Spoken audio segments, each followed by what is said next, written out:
नमस्कार मैत्रिणींनो, आपल्या यूट्यूब चॅनलमध्ये तुम्हा सर्वांचं खूप खूप स्वागत आहे। आज इथे माझ्या मुलीने लाल भोपळ्याच्या घाऱ्या बनवलेल्या आहेत आणि त्या कशा बनवल्यात हे व्हिडिओ स्किप न करता शेवटपर्यंत बघा। आणि व्हिडिओ आवडला तर व्हिडिओला लाईक शेअर करा आणि आपल्या चॅनलवरती नवीन असाल तर चॅनलला सबस्क्राइब करा। तर बघा, इथे लाल भोपळा घेतलेला आहे आणि अगदी अशा मोठ्या पीसमध्ये हा भोपळा कट करून घेतलेला आहे।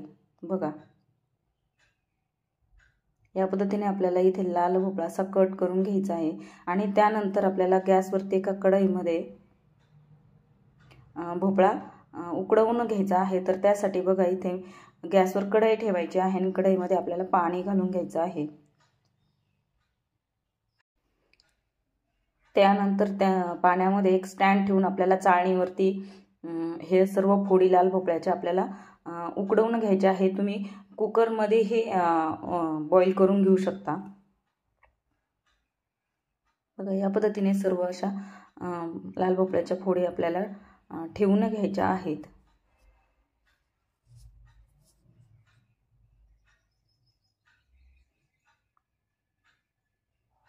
बघा, व्यवस्थित अशा ठेवून झाल्यानंतर आपल्याला यावरती झाकण ठेवून एक 15 ते 20 मिनिट आपल्याला ह्या शिजवून घ्यायच्या आहेत।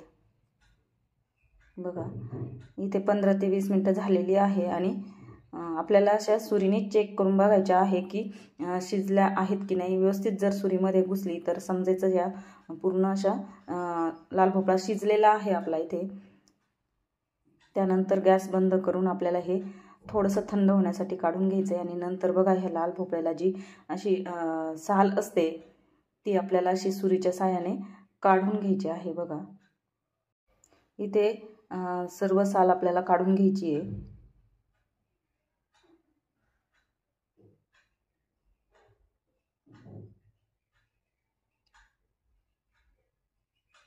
बघा, या पद्धतीने सर्व साल आपली इथे काढून झालेली आहे।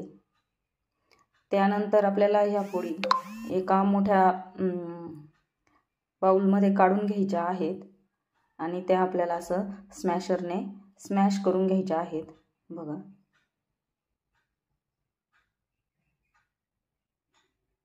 या पद्धतीने अशा सर्व फोडी आपल्याला स्मॅश करून घ्यायच्या आहेत। बघा, इथे आता सर्व फोडी घालून घ्यायच्या आहे आपल्याला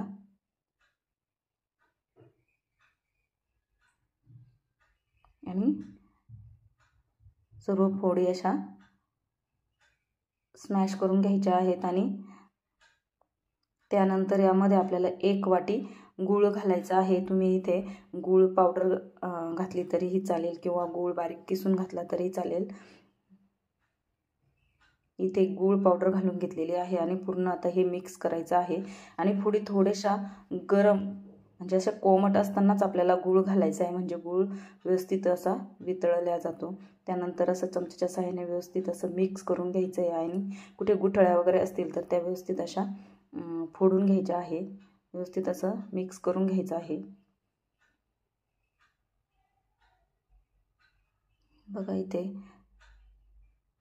आपलं आता असं मिक्स करून झालेलं आहे।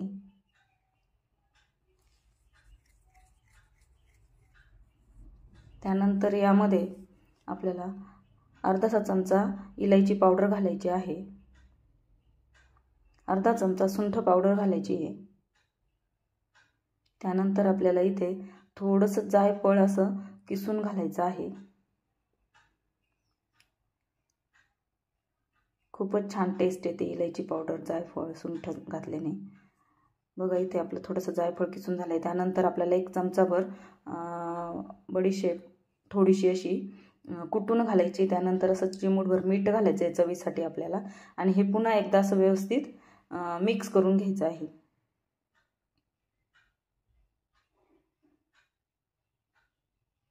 बघा, इथे सर्व आता मिक्स झालेलं आहे। त्यानंतर आपल्याला यामध्ये गव्हाचं पीठ घालायचं आहे आणि इथे पाण्याचा वापर आपल्याला करायचा नाहीये, फक्त हे भोपळ्याचं आणि गुळाचं जे मिश्रण आहे त्यात मावेल इतकंच पीठ आपल्याला घालायचं आहे आणि त्यातच आपल्याला पीठ व्यवस्थित असं भिजवून घ्यायचं आहे, मळून घ्यायचं आहे। बघा, इथे हाताच्या साहाय्यानेच व्यवस्थित पीठ असं मळून घ्यायचं आहे आपल्याला। आणि जसं जसं आपल्याला यामध्ये पीठ बसल त्या पद्धतीनेच आपल्याला थोडं थोडं करत पीठ घालून घ्यायचं आहे।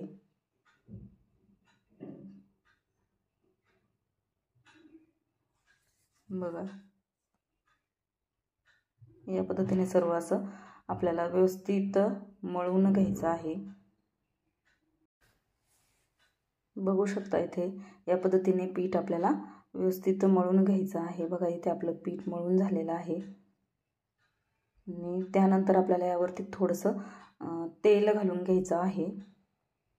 अर्धा चमचा इथे आपल्याला तेल घालायचं आहे आणि पुन्हा एकदा व्यवस्थित असं मळून घ्यायचं आहे।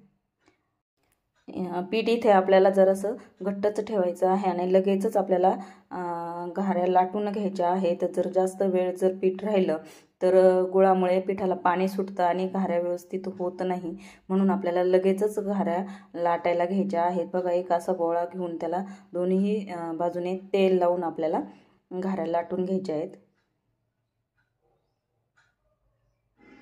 आणि व्यवस्थित मीडियम साईजच्याच आपल्याला लाटायच्या आहेत। कुठेही जाड किंवा पातळ करायच्या नाही आहेत। पातळ केल्या तर घाऱ्या कडक होऊ शकतात आणि जाड राहिल्या तर मध्ये जरासं कच्च्या राहण्याची शक्यता असते, त्यामुळे आपल्याला मीडियम साईजच्याच घाऱ्या इथे लाटून घ्यायच्या आहेत। हे बघा या पद्धतीने आपल्या अशा घाऱ्या व्यवस्थित लाटून घ्यायच्या आहेत। खूपच सुंदर। त्यानंतर आपण इथे दुसरी ही घारी लाटून घेत आहोत।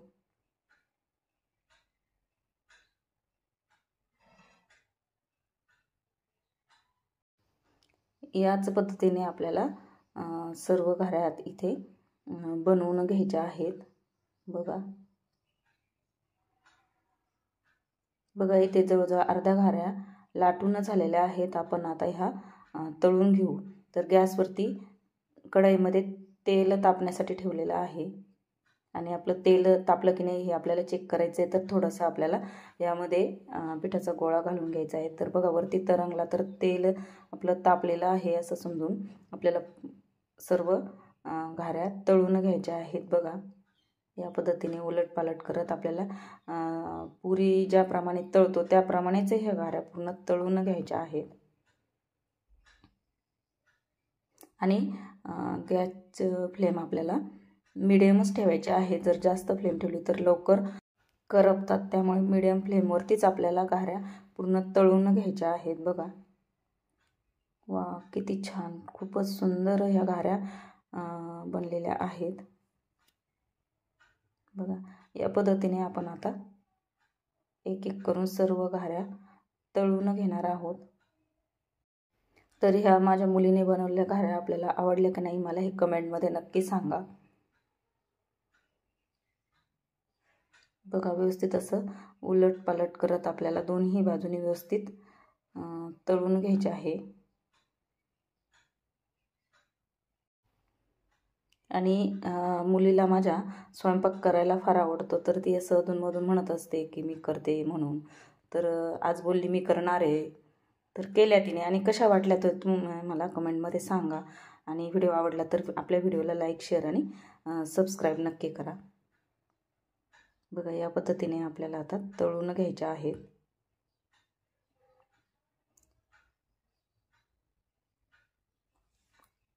बघा खूपच छान अशा इथे होतात। त्यानंतर एक एक करून आपल्याला सर्व तळून घ्यायच्या आहेत घाऱ्या। बघा अशा टम्म फुगतात सुद्धा आणि आपण असं मोठी पोळी लाटून एखाद्या झाकणाच्या साहाय्याने कट करून आणि अशा एकसारख्या आकाराच्याही बनवू शकतो। बघा बघा इथे सर्व घाऱ्या आपल्या आता तळून होतात आणि व्हिडिओ कसा वाटला हे नक्कीच कमेंटमध्ये सांगा आणि व्हिडिओ आवडला तर व्हिडिओला लाईक शेअर करा आणि आपल्या चॅनलवरती नवीन असाल तर सबस्क्राईब करा। तर बघा इथे अशा या पद्धतीच्या एकदम नरम आणि 4-5 दिवस टिकणाऱ्या ह्या डांगराच्या घाऱ्या इथे झालेल्या आहेत। तर व्हिडिओ आवडला तर व्हिडिओला नक्की लाईक शेअर करा आणि आपल्या चॅनलला नक्कीच सबस्क्राईब करा। व्हिडिओ पूर्ण बघितल्याबद्दल खूप खूप धन्यवाद।